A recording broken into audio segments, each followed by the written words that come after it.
There isn't anything more that you would ever need to hear. Now, how you come to really believe it won't come from hearing these words. It comes from your own personal experience. And so we have a lot to talk about together. We want to talk about the details of your life that are important to you. We want to help you figure out how to adjust your vibrations so that you can be in a stance of receiving what you want.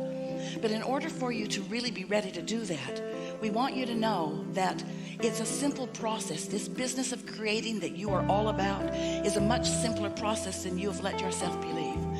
Most of it happens just by your existence here with others. As you explore life and observe it through your physical senses, you come to conclusions, even if you don't speak them out loud, about what you prefer. That's step one of the creative process. That's the asking part, and it matters a lot. Step two is this inner being part of you that we've been describing here receives your request and becomes the vibrational equivalent of the answer. So that means, if you will think about it, that when you ask, no matter how loud or subtle your request is, Source answers and answers immediately. But you have to come with us in this strange world that we are talking about, out of the world of action and out of the world of trying to make sense of what others are doing. You have to step into a vibrationally sensing world in order to really understand what we're saying to you here. Because when you ask, it is given to you immediately, and it is given to you in the early form of creation, which is a vibrational form. A vibrational form that has the full potential, just like the seed that you put in the ground has the full potential to be the stalk of corn. It has the full potential of this vibration turning into things, turning into experiences, turning into the full blossoming, see it, hear it, smell it, taste it, touch it, manifestation that you desire. But it isn't like that right at first. If there were a way that we could just zap you with understanding that when you ask, it is given to you, and that it is real, and that vibrational request that has been answered is real time, it is current time, and that what you call now that you launched a request from is really past tense. But it's hard for you to hear that because you think in terms of what you can hear and see and smell and taste and touch. You think of that as reality, and you think of it as current tense. You think it is of now. But we want you to hear, try just a little bit. We want you to hear that once it is manifested, it's really old news, because it has been in the process of becoming for quite a long while. And as it has been in the process of becoming, that's where all your juice is. That's where all your joy is. What's already manifested, that's like the gum you've already chewed the flavor out of. It's still in your mouth. You can still blow a bubble, but it is not where the emotion is. It's not where the exhilaration is. It's not where your interest is. It's not where your life is. The best part of your life is consciously understanding and therefore witnessing vibrations turning to thoughts and thoughts turning to things. And it's just a steady stream of them. You're turning them to things, which gives you a new list of things to ask for. So it's just this constant cycle of becoming. That is life. You are eternal beings. It is our desire to talk you into being excited about the becoming, more excited about the becoming than about what has already become. We want you to feel the fun of energies coalescing in order to satisfy the intentions that you hold. We want you to feel the power of your being and the worthiness of your being and all of the help that the non-physical energies are offering to you. We want you to open yourself to the wholeness of who you are. We want you to be all that you are and not pinch yourself off so much from all that you are. So you must understand that step one is asking, and life will just cause you to do that. Your observation of life insists on that. So step one happens naturally, and so does step two, because that's not your work. That's the focus of your non-physical. But step three is where you line up with what Source knows about what you want. You can't say, I want more money, but look, I don't have enough. You can't plead your case of neediness and be in vibrational alignment with abundance, because every subject is two subjects: what is wanted and absence of it. And so, without meaning to, lots and lots of people use words that sound like abundance and happiness and love, but they are vibrationally vacant in their experience, because they're focused upon not enough love and not enough money and not enough, in the erroneous belief that if you plead a case, someone will help you. And we want you to understand that that is true. If you plead a case, someone will help you. When you ask, it is given, but you still got to let it in. You've got to let it in. So the operative word is, you've got to allow it. You've got to get into the receiving mode. Somehow you have to prepare your receiver so that you can translate these vibrations into their vibrationally physical, manifestational, see it, hear it, smell it, taste it, touch it equivalent. You're the one. And at first, this just sounds like, it sounds like we're reading your mind. It's really interesting. It sounds like hard work. It sounds like I'll believe it when I see it. It sounds like, Abraham, can't you just talk about something tangible that I understand? And we know that until you find a way to get into that receiving mode that we talk incessantly about, and to know for sure that you're in the receptive mode, so that you can, with confidence, follow the impulse. But then these are just more words. It's just somebody else who's got another great idea about how your life could be better if you just try harder. We are not interested in you trying harder because effort works against you.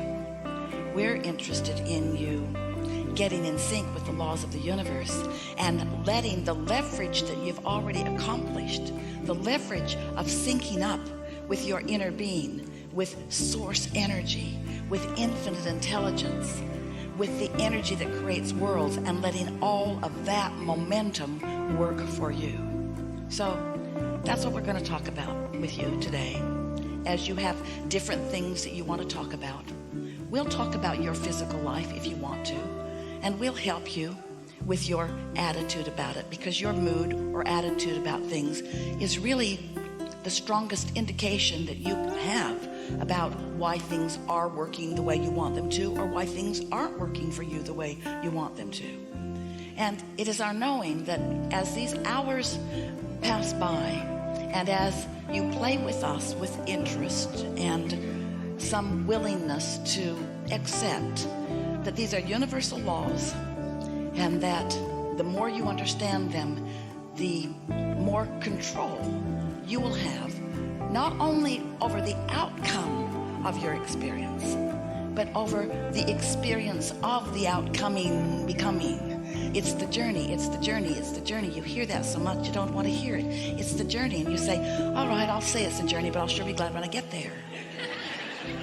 And we say, you're not ever going to get there, because as soon as you get to where you thought you wanted to be, there's a whole new set of contrasting experiences that causes you to launch a whole new rocket. So it turns out you're not ever going to get it done, and you will never get it wrong. It's just this ongoing becoming that you can't get out of.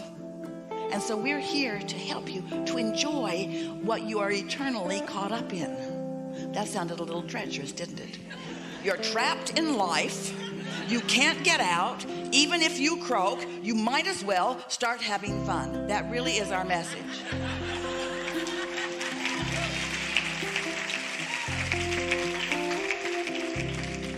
And we remember you. We know who you are. We know what you meant when you came. We know where you are in relationship to all of that. In fact, one of the things that we want to put out here right in the beginning of this conversation is that your inner being knows where you are in relationship to everything that you want, and knows the path of least resistance to help you get to where you want to be. And so that's big news. That means that tuning in to your inner being is really a valuable thing relative to things that you were born intending to do, or relative to things that you care about right now. Esther couldn't find a gold pen one time, and it was so upsetting to her. She looked for it for days and days and days and days and days and days and days and days and days and couldn't find it, because you can't find something that you believe is lost. Your beliefs prevent you from your desires. If you believe it's lost, it doesn't matter how much you want it, and it doesn't matter how much source is telling you right where it is. Your belief that it is lost will override that, you see. So you gotta stop holding so hard to beliefs, because beliefs are just thoughts that you continue to think, and some of them serve you and some of them don't.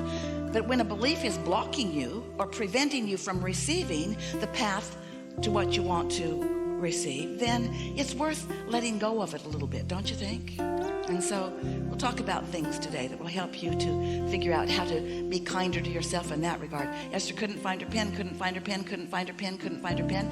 Then, did you hear us say the words path of least resistance? The path of least resistance is the path that your inner being knows you are most likely to take given the beliefs that you hold. That's what path of least resistance is. It's the path that your inner being knows is the best path for you, the most likely path that you will take given the beliefs that you hold. So, since Esther believed her pen was lost, and she felt really bad about it because it was a gift from someone she cared very much about, it cost a lot of money, and she loved writing with that pen. She was really suffering. We know it sounds silly, but you do it too. She was suffering over the loss of this pen. So we tried to show her where it was. She went to the purse where it was so many times, felt around it. It was a big bag. She loses umbrellas in it sometimes too. But she felt all around in it, dumped it upside down, finally accepted that it was gone. And then one day, several days later, she was looking for a perfume spray. And she remembered where she had last seen that. That's us. You see, that's us. That's us giving her a thought.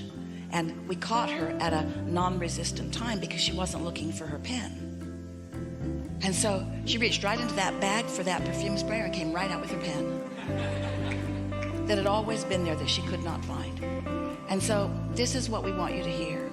Your beliefs prevent you from the ideas, from being in the right place, from the timing. Your beliefs sometimes work against your own desires, but your inner being knows what your desires are, what your beliefs are, and how to guide you around them. And your inner being is not saying, oh, you need to get rid of all of those beliefs. Your inner being is saying, we're good, we can guide you around them, but you got to listen. Uh-oh, that's the problem, isn't it? Because you're not listening. You're over here sometimes, usually, pretty much all the time, defending your beliefs, trying to get other people to believe them too. And as you defend beliefs that work against you, you get some pretty strong momentum going. Such strong momentum that almost nobody can talk you out of them. And you know, because you've been in conversations with others where you've tried to talk them out of their stupid beliefs, haven't you? You have those conversations, they just don't get it, they just won't listen. Everything you say, they've got something right back. It's just that standoff, and nobody gets any movement in anything. So I want to talk about how you can get around that. There are some ways. We'll give them to you as we move along. So, ready? You know what you want to talk about? Are you ready to expect that whatever matters to you will be satisfied here today, even if you don't come to the hot seat? Because we know what you're about, and we know what you're about, and we know who is the most likely to have a conversation to answer what you're about. So it's going to be really good. What do you want? It's really good. There's a lot of trouble in this room. We're going to have a good conversation. Begin right here.